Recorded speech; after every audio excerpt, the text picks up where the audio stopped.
بسم اللہ الرحمن الرحیم۔ گمنام ایرو کے معزز ناظرین، السلام علیکم۔ آئیے چلتے ہیں کہانی کی طرف۔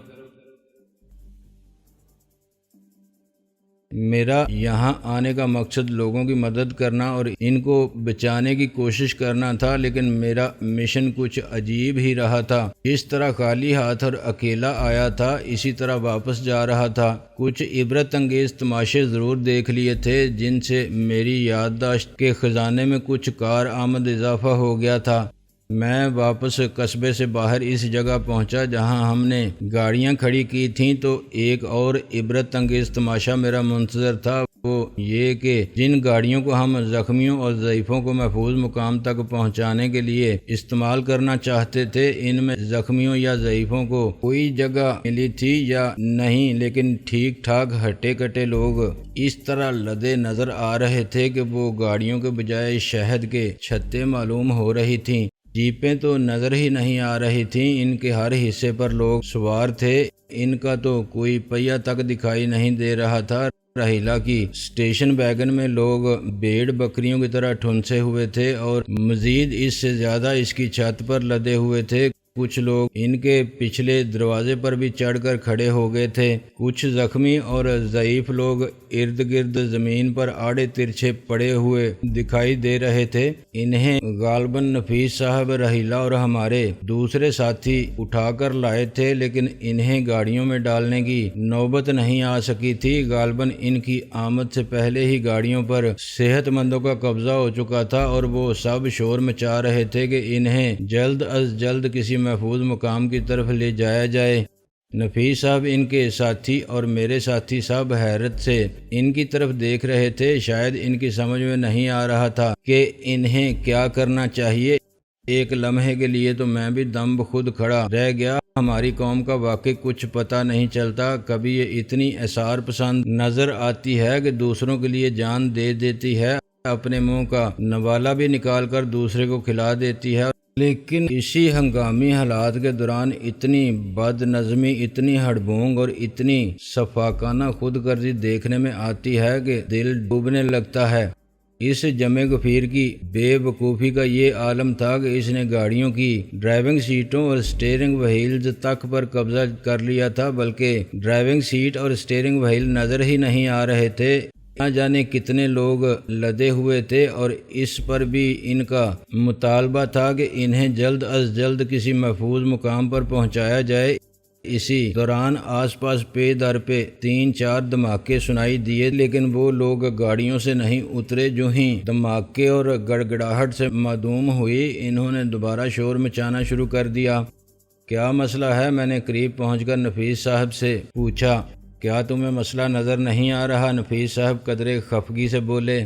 ان جیسا جہاندیدہ آدمی بھی اس وقت پریشان نظر آ رہا تھا۔ رحیلہ ان کے قریب ہی کھڑی تھی۔ مسئلہ تو مجھے نظر آ رہا ہے، میں تو آپ لوگوں سے پوچھ رہا ہوں، کیا آپ سب لوگ یوں ہی ہاتھ باندھ کر کھڑے رہیں گے؟ میں نے نیچی آواز میں لیکن قدرے ناگواری سے کہا۔ تو پھر ہم کیا کریں؟ نفیس صاحب بولے۔ کم از کم آپ جیسے آدمی کو تو یہ سوال نہیں کرنا چاہیے۔ آپ تو بڑی بڑی ہنگامہ خیز صورتحال میں ماسٹر آف سچویشن رہے ہوں گے۔ میں نے کہا۔ اس وقت میرا ذہن کچھ صحیح طرح کام نہیں کر رہا، انہوں نے اعتراف کیا۔ بڑے بڑے دفاتر میں بیٹھ کر حکم چلانا اور بات ہے، خود اپنے سامنے کچھ ہوتے دیکھنا اور بات ہے۔ آپ لوگ کم از کم اپنی گنیں سیدھی کر لے۔ بے ہنگم ہجوم کو حواس میں لانے کے لیے کبھی کبھی سختی ضروری ہوتی ہے، خواہ وہ سختی مصنوعی ہی ہو، میں نے نیچی آواز میں کہا۔ پھر میں نے ہجوم کی طرف مڑتے ہوئے گرج کر کہا، یہ کیا ہنگامہ مچا رکھا ہے تم لوگوں نے؟ یہ گاڑیاں زخمیوں اور ضعیفوں کی مدد کے لیے آئی ہیں، تم لوگ تو ویسے بھی بھاگ دوڑ کر کہیں پناہ حاصل کر سکتے ہو۔ ان گاڑیوں میں صرف ان لوگوں کو بیٹھنے دو جو چل نہیں سکتے۔ ان کا شور تو بند ہو گیا، لیکن گاڑی سے کوئی شخص اترتا دکھائی نہ دیا۔ میں نے پہلے سے زیادہ برہمی سے چلا کر کہا، سب لوگ گاڑیوں سے اتر جائیں ورنہ ہم گولی چلا دیں گے۔ میں نے ایک ہوائی برسٹ بھی مار دیا۔ میری تقلید میں نفیس صاحب اور دوسرے 3 افراد نے بھی ہوائی برسٹ مار دیے۔ سب لوگ دڑ دڑ کر کے یوں گاڑیوں سے لڑک پڑے گویا کسی نے آلووں کی بوریاں لڑکا دی ہوں۔ رحیلہ کی اسٹیشن ویگن میں کئی عورتیں بھی گھسی ہوئی تھیں۔ ایک لمحے کے لیے میں نے سوچا کہ عورتوں کو گاڑی میں بیٹھا رہنے دیا جائے، لیکن پھر خیال آیا کہ اس طرح تو وہ اپنے مردوں سے بچھڑ جائیں گی۔ اس سے قطع نظر بھی میں ترجیح زخمیوں کو ہی دینا چاہتا تھا۔ اس کے بعد اگر جگہ بچ جاتی تو عورتوں کو بٹھایا جا سکتا تھا۔ لوگ تتر بتر ہو گئے تو ہم نے زخمیوں کو گاڑیوں میں ڈالنا شروع کیا۔ ان میں سے بعض بے ہوش تھے، وہ گاڑیوں میں زیادہ جگہ گھیر رہے تھے۔ بعض زخمیوں کو بھی سیٹوں پر بٹھایا نہیں جا سکتا تھا، انہیں لٹانا ہی پڑ رہا تھا۔ اس طرح گاڑیوں میں کچھ زیادہ لوگ نہیں آ سکے، لیکن اس وقت تک فائر بریگیڈ کی 2 گاڑیاں اور نجی فلاحی اداروں کی 3-4 ایمبولینس وہاں آن پہنچی۔ یوں مسئلہ کافی حد تک حل ہو گیا۔ زخمیوں کے لواحقین کو بھی گاڑیوں میں لفٹ مل گئی۔ اس دوران آسمان سے میزائل وغیرہ کی بارش کم ہو گئی تھی۔ اب وقفے سے کوئی دھماکہ سنائی دیتا تھا۔ اس کے باوجود ہم نے راستے میں کئی جگہ یہ چیزیں گرتے دیکھیں۔ جگہ جگہ زمین میں گڑھے پڑ چکے تھے۔ بعض مقامات پر سڑک بھی بری طرح ٹوٹ پھوٹ گئی تھی۔ ہم لوگ ایمبولینسوں کے پیچھے ہی چل رہے تھے۔ یہ ہماری خوش قسمتی تھی کہ ہمارے قافلے میں سے کسی گاڑی پر کوئی میزائل وغیرہ نہیں گرا۔ ایک بار البتہ ہماری سب سے پچھلی گاڑی کے عین قریب کوئی چیز گر کر ایسے دھماکے سے پھٹی کہ میرے ہاتھ بھی اسٹیئرنگ وہیل پر لرز کر رہ گئے تھے۔ وہ گاڑی ایک لمحے کے لیے دھول میں چھپ گئی۔ اس میں نفیس صاحب کے آدمی تھے۔ میں نے کھلی جیپ میں گردن گھما کر دیکھا اور مجھے اندیشہ محسوس بھی ہوا کہ سب سے پیچھے والی جیپ تباہ ہو چکی تھی، لیکن دوسرے ہی لمحے وہ گرد و غبار کے طوفان سے صحیح سلامت برآمد ہوتی دکھائی دے گئی۔ جیپ میں سوار افراد کو بھی کوئی گزند نہیں پہنچی تھی۔ زخمیوں کو راولپنڈی کے ایک سرکاری ہسپتال میں چھوڑ کر ہم دوبارہ اس قصبے میں پہنچے، لیکن اب وہاں ہماری مدد کی کوئی خاص ضرورت نہیں رہی تھی۔ مختلف سرکاری اور فلاحی ادارے کچھ تاخیر سے صحیح لیکن حرکت میں آ چکے تھے۔ ہسپتالوں میں ایمرجنسی نافذ کر دی گئی تھی اور متاثرہ علاقوں کی طرف مختلف گاڑیوں کی آمد و رفت جاری تھی۔ آسمان سے برستی ہوئی چیزوں کا سلسلہ بھی رک چکا تھا۔ پریس، ٹی وی، ریڈیو کی گاڑیاں بھی مجھے حرکت میں نظر آئیں۔ بہرحال ہم اور نفیس صاحب وغیرہ بھی تمام رات ادھر ادھر پھرتے رہے اور جہاں بھی ہماری مدد کی ضرورت پڑی حسب مقدور لوگوں کے کام آنے کی کوشش کرتے رہے۔ بہت سے لوگوں کے لیے بلا شبہ وہ قیامت کی رات تھی۔ صبح تک حالات قابو میں آ چکے تھے، لیکن بہت زیادہ جانی و مالی نقصان ہو چکا تھا۔ کم و بیش 250 افراد جاں بحق ہوئے تھے، جن میں سے بہت سے تو اسلحے کے ڈپو میں ہی موجود تھے، بعض کی لاشوں کے تو ٹکڑے ہی ملے تھے اور بعض کوئلہ ہو گئے تھے۔ مجموعی طور پر 700 کے قریب افراد زخمی ہوئے تھے، جن میں سے بعض کی حالت خراب تھی۔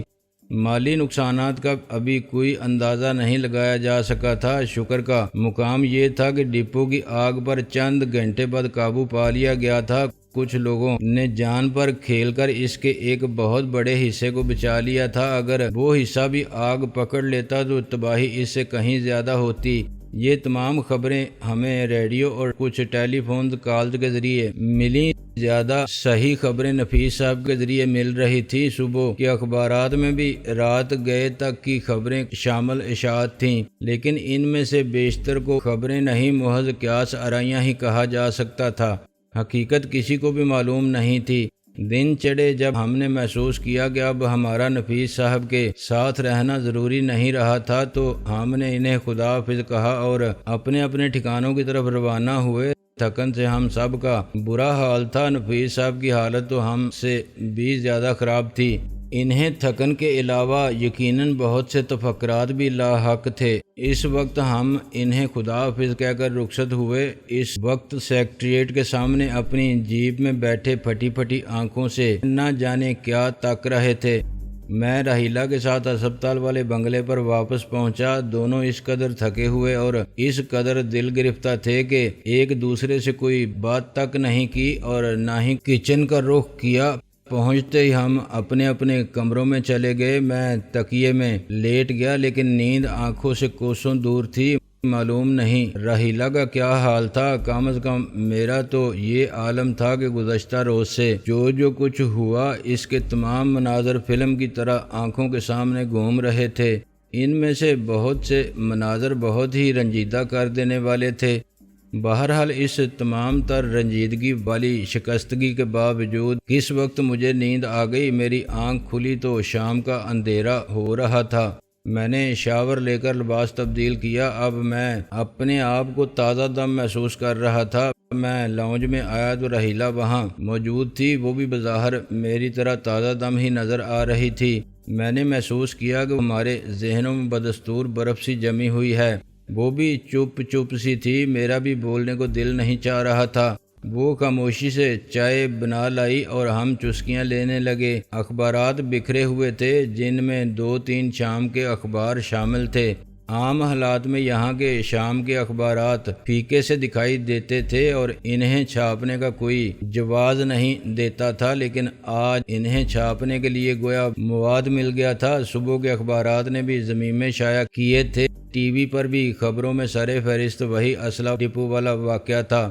اوجڑی کیمپ والے سانحے کی یاد تازہ کر دی تھی، جبکہ کچھ زیادہ عرصہ نہیں گزرا تھا۔ اخباری خبروں اور جاہلانہ افواہوں نے بدستور قیاس آرائیاں جاری تھیں۔ ہر کوئی دور کی کوڑی لانے کی کوشش کر رہا تھا، مختلف سوالات اٹھائے جا رہے تھے، مختلف مطالبات کیے جا رہے تھے۔ دھیرے دھیرے ہمارے ذہنوں سے برف کچھ پگھلنے لگی۔ دھیمے لہجے میں اس سانحے کے بارے میں بات کرنے لگے۔ اپنے کپ کو انگلیوں میں گھماتے ہوئے بولی، ہم نے تو ریڈ ڈاٹ کا صرف خالی اور ویران اڈا ہی تباہ کیا، ایک عمارت کو تباہ کیا، بلکہ اسے بھی ہم نے کچھ نہیں کیا، وہ خود ہی اس کے تباہ ہونے کا بندوبست کر کے گئے تھے۔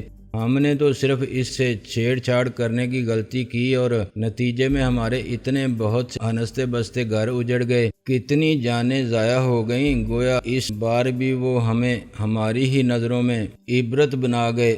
کوئی بات نہیں، میں نے دھیمے لہجے میں کہا، خون کا حساب تو سب کو دینا ہی پڑتا ہے، انہیں بھی دینا پڑے گا۔ ہم دنیا والے تو اپنا الٹا سیدھا نظام چلاتے ہی رہتے ہیں، اپنی ناقص عقل کے مطابق اپنے کام کرتے رہتے ہیں، لیکن نہایت خاموشی سے اس دنیا میں اوپر والے کا بھی ایک نظام کام کر رہا ہے۔ مجھے اس نظام پر زیادہ بھروسہ ہے۔ رحیلہ نے اپنے نام آلود بالوں میں انگلیاں پھیرتے ہوئے عجیب سی نظروں سے میری طرف دیکھا۔ موبائل فون اس کے قریب ہی رکھا تھا۔ میں نے اس کی طرف اشارہ کرتے ہوئے کہا، ذرا نفیس صاحب کو فون تو کرو، معلوم کریں کہ تازہ ترین صورتحال کیا ہے۔ رحیلہ نے نمبر پنچ کیا اور مختصر بات کرنے کے بعد فون بند کرتے ہوئے بولی، وہ اس وقت میٹنگ میں ہے، میٹنگ اختتام پر ہی ہے، میٹنگ ختم ہوتے ہی وہ خود فون کریں گے۔ ہم نے وہ چند منٹ باتیں کرنے اور چائے پینے میں گزارے، حسب وعدہ نفیس صاحب کا فون آ گیا۔ رحیلہ ان سے بات کرتے ہوئے بولی، میں نہیں، دراصل افضل آپ سے بات کرنا چاہ رہے تھے۔ اس نے فون میری طرف بڑھا دیا۔ نفیس صاحب میری آواز سنتے ہی کراہنے کے سے انداز میں بولے، ڈیئر افضل چودھری، تم نے مجھے مروا دیا، بالکل ہی مروا دیا۔ کیوں سر، میں نے کیا کیا ہے؟ میں نے دھیمے لہجے میں پوچھا۔ تمہیں معلوم ہے کہ چند منٹ پہلے میں جس میٹنگ میں تھا، اس میں ملک کی اعلیٰ ترین مقتدر ہستیاں شریک تھیں۔ میرے لیے یہ کوئی حیرت انگیز خبر نہیں تھی، بلکہ یہ تو سرے سے کوئی خبر ہی نہیں تھی۔ اس قسم کی کوئی میٹنگ میرے لیے متوقع تھی۔ نفیس صاحب بات جاری رکھتے ہوئے بولے، اگر تمہیں یہ معلوم نہیں تو کم از کم یہ تو معلوم ہی ہوگا کہ میرا شمار ان لوگوں میں ہوتا ہے جنہیں ہمارے ہاں کنگ میکرز کہا جاتا ہے۔ جی ہاں، میں یہ بات بھولا نہیں ہوں، میں نے آہستگی سے کہا۔ اس کے باوجود میں اس منحوس ریڈ ڈاٹ کے چکر میں خانہ بدوش اور نہ جانے کیا کچھ بنا فقیروں کی طرح پھرتا رہا۔ وہ بولے، تو اس میں اس طرح رونے کی کیا بات ہے سر؟ میں نے ملائمت سے کہا، یہ کام تو بہت سے بڑے بڑے لوگوں کو کرنا پڑ جاتا ہے، تبھی تو چچا غالب نے کہا تھا، بنا کر فقیروں کا ہم بیس غالب تماشائے اہل کرم دیکھتے ہیں۔ اس طرح آپ نے بھی تھوڑا بہت تماشا اہل کرم یا یوں کہیے کہ تماشائے اہل ستم دیکھ لیا، لیکن یہ باتیں آپ کو اس وقت کیوں یاد آ رہی ہیں؟ میں اصل بات کرنے سے پہلے تمہیں یاد دلانا چاہتا ہوں کہ ریڈ ڈاٹ کے چکر میں پڑنے کے بعد سے میری کیا کیا درگت بنی۔ میں نے یعنی نفیس احمد خان نے بنفس نفیس کیا کیا مصیبتیں اور ذلتیں اٹھائی ہیں، بے شک میں نے تسلیم کیا، مجھے وہ سب کچھ اچھی طرح یاد ہے سر۔ آپ صرف نام کی حد تک نہیں، عملی زندگی میں بھی ایک نفیس آدمی ہیں، لیکن اس دوران آپ کی تمام تر نفاست دری کی دری رہ گئی تھی۔ پھر میں نے بڑے ادب سے انہیں یاد دلایا کہ مجھے یہ سب کچھ اس لیے بھی یاد ہے کہ خود میری اس سے بھی زیادہ بری درگت بنی ہے، لیکن تم کم از کم اس لحاظ سے خوش قسمت ہو کہ تم کوئی بڑے سرکاری افسر نہیں ہو، بڑے بڑے سنگین اور نازک معاملات میں کسی کو جواب دہ نہیں ہو۔ وہ تیزی سے بولے، یہ تو کسی کو بھی معلوم نہیں کہ در حقیقت کون خوش نصیب ہے سر۔ ہر شخص اپنی طرف نہیں بلکہ کسی اور ہی کی طرف دیکھ کر رشک کرتا ہے۔ بے شمار لوگ جو آپ کے عہدے کی طاقت اور اہمیت سے واقف ہیں وہ آپ پر رشک کرتے ہوں گے۔ بات کیا ہے، آپ کو کیا مشکل آن پڑی ہے؟ میرے زخموں پر شعر و شاعری کا مرہم رکھنے کی کوشش مت کرو۔ اس وقت اشعار یا مصرع میرے زخموں پر مرہم نہیں، نمک کا کام کر رہے ہیں۔ نفیس صاحب بدستور جھنجھلائے ہوئے سے انداز میں بولے، کبھی کبھی میں بھی اپنے آپ پر رشک کیا کرتا تھا، لیکن آج کی میٹنگ کے دوران میرا استعفیٰ دینے کو دل چاہنے لگا تھا۔ کیوں سر، کیا بہت ڈانٹ پڑی ہے؟ میں نے ہمدردی سے پوچھا۔ ڈانٹ وغیرہ تو خیر ہمیں نہیں پڑتی، لیکن کسی کا نظریں بدل لینا ہی ہمارے لیے ڈانٹ سے زیادہ سنگین ہوتا ہے۔ وہ ٹھنڈی سانس لے کر بولے، میرے پورے کیریئر کے دوران میرے ساتھ ایسا رویہ اختیار نہیں کیا گیا، حتیٰ کہ اوجڑی کیمپ والے سانحے کے بعد بھی ایسا نہیں ہوا تھا۔ متعلقہ محکموں کے پاس مناسب وضاحتیں موجود تھیں جنہیں قبول کر لیا گیا تھا۔ ایک ہی جیسے سانحے کا دوبارہ رونما ہونا یقیناً سوالات اور ناگواریوں کو جنم دیتا ہے سر۔ ویسے ذرا نچلی سطح پر تو ہمارے ہاں ایک جیسے سانحے 10 مرتبہ بھی رونما ہوتے رہتے ہیں، کسی کے کان پر جوں تک نہیں رینگتی۔ میٹنگ اور فائلوں کی حد تک تو جوں رینگتی ہے۔ نفیس صاحب نے ایک طویل سانس لی۔ بہرحال میں خوش ہوں کہ میری ریٹائرمنٹ میں صرف چند سال باقی ہیں۔ آپ پہلے آفیسر ہیں جنہیں میں ریٹائرمنٹ کے تصور سے خوش ہو کر بات کرتے سن رہا ہوں، ورنہ ریٹائرمنٹ کے تصور سے تو لوگوں کی نیندیں اڑ جاتی ہیں۔ میں نے کہا،